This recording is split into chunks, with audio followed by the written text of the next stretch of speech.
Welcome back. Only on ABC 57 tonight, Bouncing Back, a story about survival in overcoming gun violence. Tyler Brown, a teenager and promising basketball player, got shot in the head on the streets of South Bend. Now, 1 year later, he is back on the court. ABC 57's Najah Woods shares his story of recovery and his message for others. When I sat down and talked to Tyler Brown, I was so moved and nearly in tears. His inspiring story is about perseverance and hope. The 17-year-old telling me even after being shot in the head, he still had no question that he would bounce back. The doctors and the nurses was like I wouldn't be alive. People was telling my friends I won't play basketball again. When the odds were stacked against 17-year-old Tyler Brown, he says doubt was never an option for him. So I proved a lot of people wrong, and I'm gonna keep proving people wrong. The South Bend St. Joe High School basketball player surviving the unthinkable, struck in the head by a bullet. It happened back in October 2021 while on the way to his dad's house in South Bend, the then sophomore just leaving basketball practice. I was at a stop sign, and then they start shooting. I didn't know they were shooting at us, and then they just started shooting, and then I put my head down, and I got shot. I think the police threw me on a stretcher, and that's all I remember. The devastating act of gun violence left the teenager fighting for his life in the hospital. I had a trachea in my throat, and I took it out the first time, and then they put another trachea in, a smaller trach. His loved ones unsure if he was even going to survive. Me and Tyler are first cousins. We grew up together, been together our whole life. It hurt. A lot of sleepless nights thinking about Tyler and what his future will hold. I was able to get into the hospital because of my position and was able to get back to him. And we were able to at least see him. And it looked pretty bad. After hours of surgery and months in the hospital, Tyler finally got to go home. All right, you ready?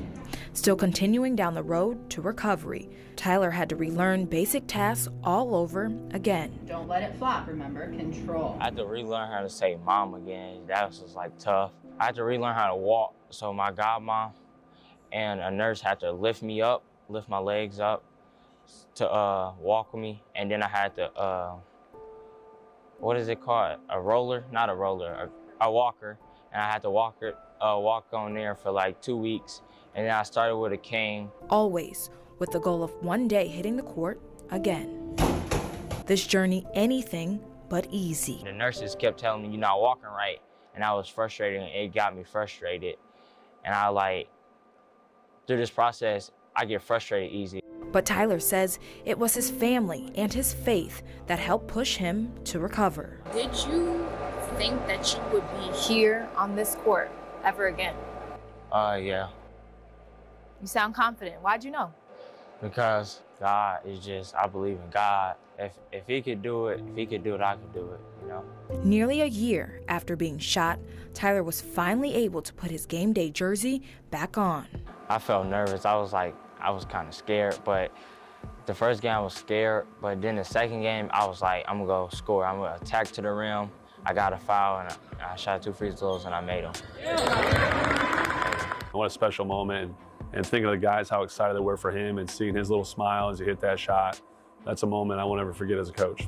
An unforgettable moment, not only for Tyler and his team, but also his family. It's always just been his dream to play at a high level, and for him to be able to play the game that he loves, it's honestly touching. I am so proud of his tenacity and his faith in God, his faith in fighting to get back to a position.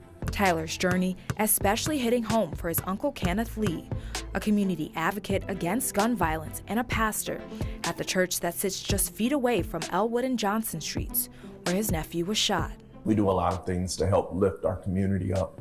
So for it to happen right in front of my church, I took it as a slap to the face or a personal attack against the work that we're doing. Our young people don't understand that once you pull the trigger, you can't get that bullet back.